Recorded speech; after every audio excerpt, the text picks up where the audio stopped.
Medic 6 that was set up as a day car, and so they would ride on Medic 6, and then it was all hired on overtime thing. So we didn't have a staff for Medic 6, so whoever worked on overtime, a student that day, right? So we had 64 different preceptors for this one student.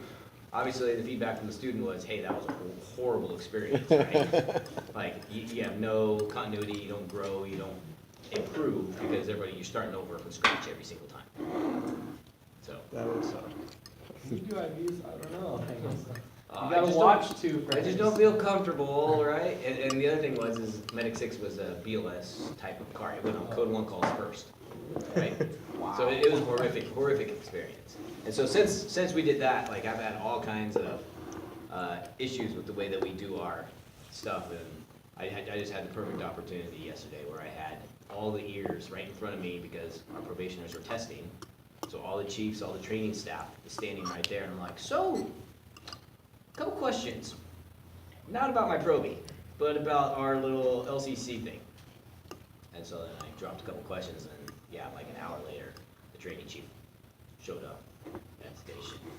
I'm in the office, I'm like typing, he's like, hey, I'm like, oh, hey, what's up? And he's like, whoop, doors goes closed, I'm like, uh-oh. Oh no. I was just like, when the chief closes the door, that's a bad start, right? And I'm just like, oh, I knew I should have just kept my mouth shut. Just keep your mouth shut, right? Because anytime you call somebody else out on not doing their job, then it could go bad. Or good sometimes. Or good for you guys, right? I'm willing to sacrifice. You might be fired, but we might do slots. Right. I'm willing to sacrifice for you guys. I mean, I may get moved to like engine 16 for the rest of my career. But I'm noticing yeah. the trend right You now. need time to work on this project. Yeah, I need time to work on my attitude, right? So no test on Saturday, huh? So, I'll come in though, That's it. if you wanna run something. Oh, you're gonna be here Saturday? I said I'm willing to if you. I'm gonna be here Saturday no matter what, so I don't really care. Oh, okay, good. Well, it just makes it easier for me to not be here now. You gonna come in for the basics on Sunday? Oh, did you see what I put on the little Facebook invitation? No. I put maybe. Really non-committal, you know? Interesting. Interesting, weird, huh? It's like, wait, are we having a Sunday meeting too? I was like, can I put a maybe on that one? Like, just a permanent maybe? Like, really? I'm interested. Interested, no, not interested, it's a maybe. It's different. It's a level down. Let's see, so what else? What else is new with you guys? Anything? Not a single thing, huh? We suck at Yeah, we suck at neonatal resuscitation. Who told you that? Tom. Me. Tom, okay, good, okay. Anybody else tell you that you suck at it? We really haven't gone over it much. That was the first time we'd gone Probably. over it, so Yeah. that was the realization of, oh, We got some stuff to still Like- talk about. Are we still supposed to go through a three class? compressions to one breath. That's new information. Thanks for sharing that with us in the scenario. Yeah, you just But- got thrown, you just got thrown neonate stuff and then, surprise. No, we didn't get thrown neonate stuff. We got During the surprise. situation. Here's your neonate that isn't breathing. You said how many compressions do we have? 3 to 1. Well, we're supposed to be like signed up for like some kind of You neonate guys got class, neonate right? resuscitation or PALS coming up? I'm You know, assuming at that's least the rumor pals. that we would get this before the end of before our internships. Would be the I think thought one process. other thing is we are very, I'm gonna speak for myself, I am very poor in terms of OB and baby stuff. yeah. That would be my general assessment. I agree with myself. So I'd have to kill the baby and tell him back at the end of that. Okay, that's not usually a good thing. Hence the reason I think I need some more remedial training on it. We're meeting where you need initial. How can you kill a What mom? did you do? We didn't kill her, Mom. We just ignored her. Killed him, but I didn't take care of him very well. I forgot to ask about it. That was Yes, that was Michaela's fault. Yes, the baby did come back. I will not. The mom did die. I could might take be care a of little the patient. over-exaggerating, but it's not a very skeletal performance like that. So much sass. I was playing Thanks for my running like for a group 2, by the way. What? Is it like a bleeding mom? It was a 25-week preemie, and mom, after birth, bleeding 3 Hemorrhaging. Pitocin, TXA. line, you know, 2 babies. We were actually in the ambulance, so confined space, worked with, there was 4 of us working on 2 patients. So just my overall delegation of who's working with a particular patient, mom and baby, wasn't that great, but we had, you know, our IO kit was not a kit, just supplies issue, just running the call with patient forming, and just the overall knowledge base of what to do with an actual patient. Wish I would have said you were taking over this patient. Like, Can I just, being the process is yours. And I took over. can I share what the OB told me about what we would do in case of a chopper in a rig?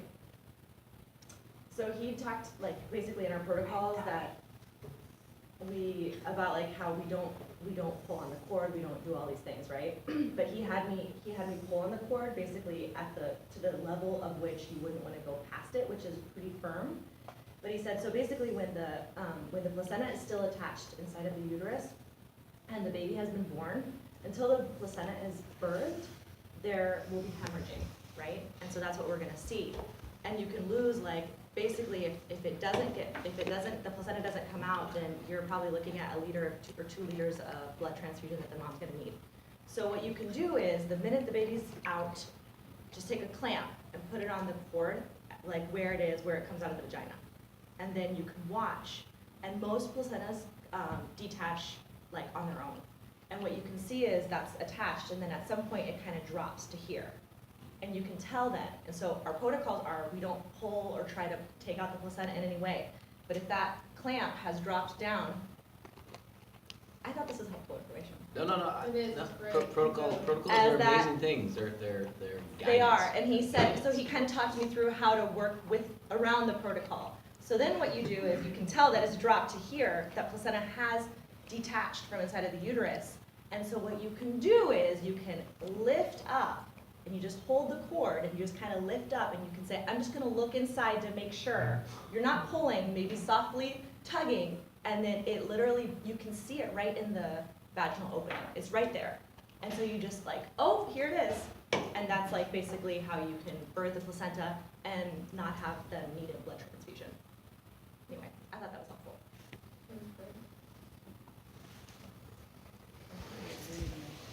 That makes sense? Yeah. Well, You're not pulling, you're lifting. up. Yeah. You're lifting the cord up because you need to look inside of the vagina. So here's the legs, Oh, so you're lifting, oh. the like birthing position in front of you, right? On the gurney. Okay. The cord has dropped. The baby's out. No, the baby's gone. She's not breathing anymore. Baby's out. She's probably like totally not oblivious to everything. You will probably have some tearing. You'll need to like, staunch that, put something on it to staunch the bleeding from that. Which if you give good perineal pressure, which means like a lot of pressure under the vagina, you can avoid having the perineal tearing while you do the back pressure on the head. But, does that make sense? Yes. But, so the cord, you put the clamp on the cord, it drops. So you just take the cord and you just lift it lightly to look inside of the vagina. If you see the placenta right there, just give it a light tug. It comes out on its own. It's slippery and it's detached and then it's So out. slippery. And so then you didn't technically deliver the placenta, you just removed what had already been delivered. Those gray areas. You know things get caught all the time, right? Like when you're like grabbing onto like maybe the cord and like you're like trying to do things, manipulate things, and like sometimes like you're not paying attention and like your hands get caught on the clamp and then you're kind of doing one of these things and your hand moves and it becomes a little tight on the cord. I mean, so guidelines, policies are there like to guide you, right? And so yes, they say don't pull on it, right? So there's a pull versus a nudge It's like a slash tug tug. of war. Yeah, you're not Yeah. going like this, right? But if you just take that clamp Yeah. and just kind of give it a little like, Tappy tap. You're just tension. looking, you're just Just a looking, little there's tension. movement Tap it going in. on. Yes. Yeah. Just tap. Yes, is an absolute thing that we do. And so yeah, you're not like yarding on it trying to get it to come out, but you put tension on it and give it a little nudge to see, hey, are we making progress or are we not? Because the sooner we get it out, the sooner we can stop the bleeding. So you're saying you guys suck at OB, and I'm saying yeah. that's obedience. How many other people suck at OB? And so, have you guys had an OB lecture at all? No. We've had a No. 5-minute Raleigh talk. Oh, that one. Okay. Because Raleigh's super experienced. Yeah, then he Never was delivered. leaning on his phone. Yeah, totally see that one coming. Yep. Okay. Good. It's good to know. We were supposed to have someone come in and then they canceled. Right. Yeah. What's his name? Dr. Cool dude. Huh? Dr. Cool Dude. No, I'm trying to remember what his name was. He teaches our classes. Super awesome. Somebody had him in OB. Cooper. Oh yeah, Yes. he's the one who taught me. Yeah. He's amazing. Yeah, Cooper's super awesome. He Yeah. comes in, teaches all of our classes. He's a super chill guy, and he's just like, this is what you do. Like, and he's one of Yeah. those, and like, yeah, well, this is what you're gonna have to do. Just like the fundal massage. It's like, Oh yeah, the fundal massage, that's important too. oh yes, it is. Yeah. Yeah. So like, have you guys ever done a fundal massage on somebody? Yes. Yeah, I bet you did it wrong. No, That was it was the midwife. Was it? Yeah, she told me to just do, she showed me how to do it. Like this? No, obviously not. Well, that's what you just did. You hold down above here and then you just Push to it. push down. Where's here? I can, On the, I know. I can do it, I can't explain it. Right. Exactly. Exactly. Use your hand, and then you use your fist, and then you just knead it. It's like kneading bread. If right? if it works for you that way, go for it. Yeah. So that's the big issue with the fundal massage is everybody's afraid of hurting someone, right? And so everybody does it very soft. Like I've watched people in there, and they're just like, okay, we're gonna do this little fundal massage thing. And it's just like, I'm like, what in the hell are you doing? Right? You gotta get that uterine to start contracting, right? So you gotta really irritate it. So basically, you hold one hand up above, and you're just basically grinding your fist and your forearm into the uterus in order to try and get it to contract. There was this crotchety old OB nurse when I did my thing. Oh, she was hysterical. She's like, because I was one of those students that was like, oh yeah, and she's like, hey, let's go do a fundal massage. I'm like, oh yeah, sweet, I'm gonna learn how to do this. And so I'm one of those students. I'm like, afraid of hurting somebody, right? She just looks at me like I look at you guys sometimes with just she's like, Yeah, but are you guys doing it? Yeah, she didn't have a hoodie or anything like that. But it was just like, and she's like, no. She's like, you gotta get in there. I'm like, I wanna get in there, right? She's like, get your arm here. And then you just like, I'm just like I was scared for the mom because it looked painful and uncomfortable and she did not like it being done. She's like, and then finally the crotchety old nurse looks at me, she goes, well, do you want her to die or not? I was like, no, I don't! I don't want her to die! She's like, because if you don't do this, this is how they're gonna die. They're gonna bleed to death because you're not willing to do this. I'm just like, all right, what do I need to do? Right?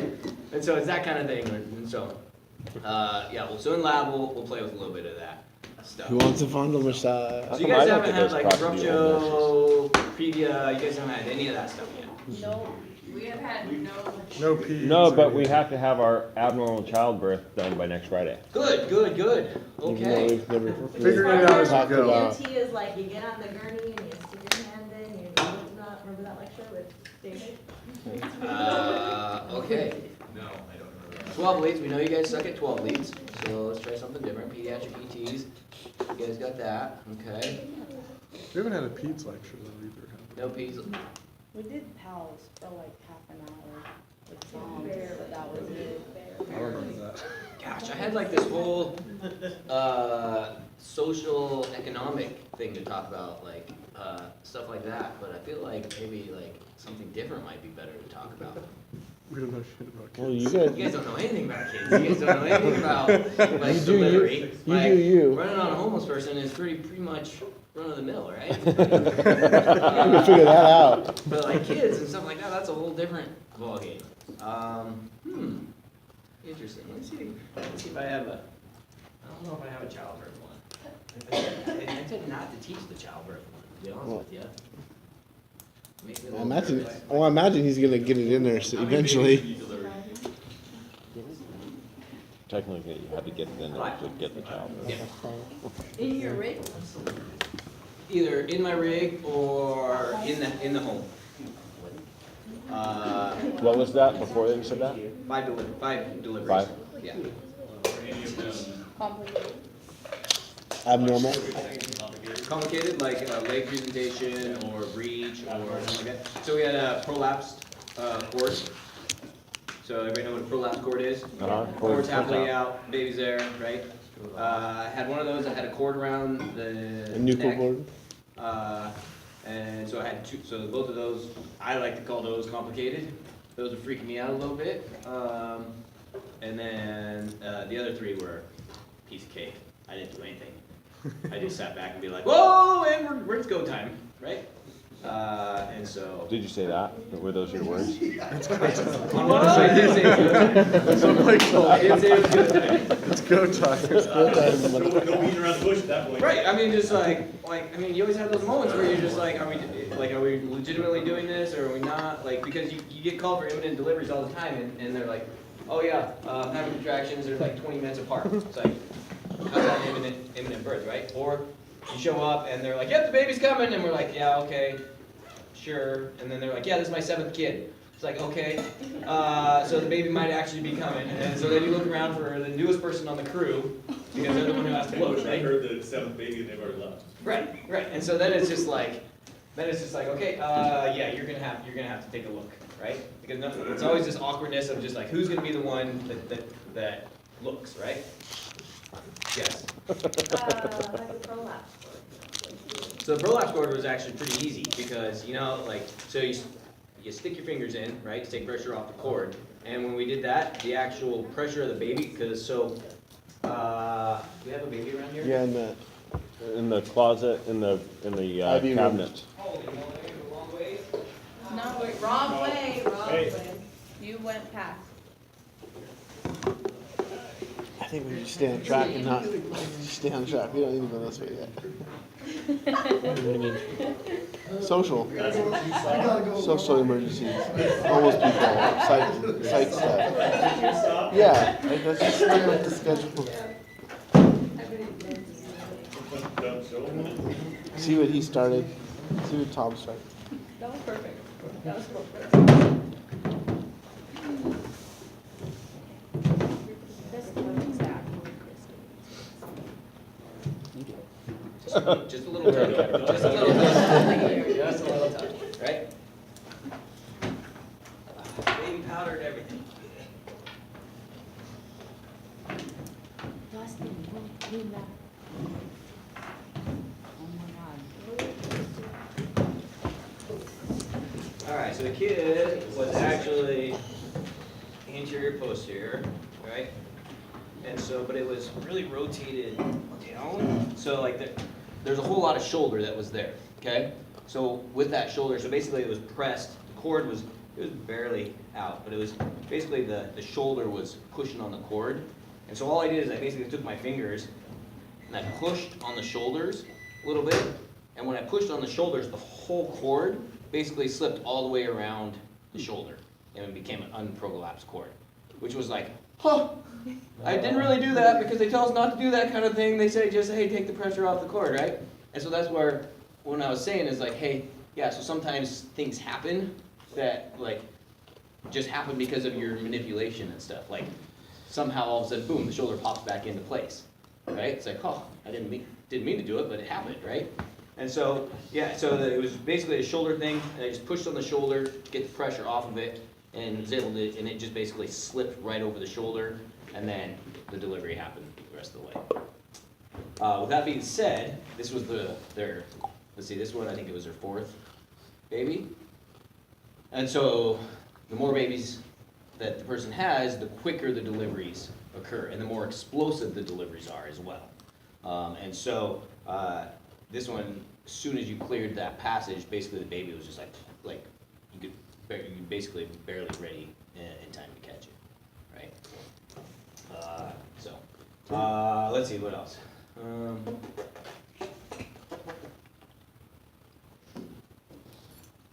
Yeah, I think that's about the extent of that complication stuff.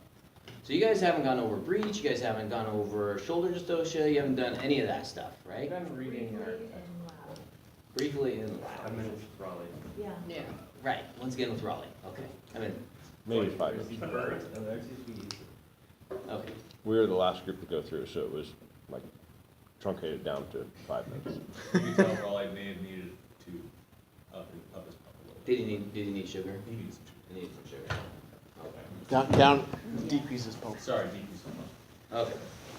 All right, so do you guys want to spend some time talking about childbirth stuff? Just like hitting a couple of the high points then So on if you have a childbirth? plan for the day, I say stick with your plan unless the Because- group wants to do something else. Because he's gonna probably put it in the schedule later than I hope.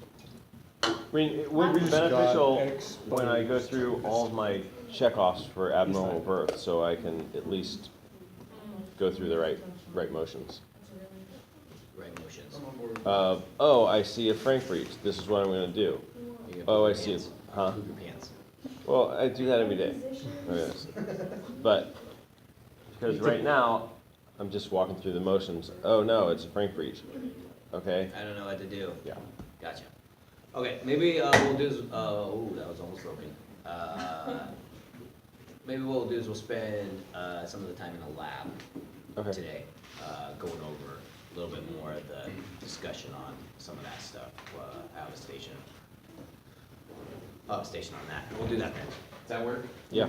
Cool? All right. So we'll go back to homelessness.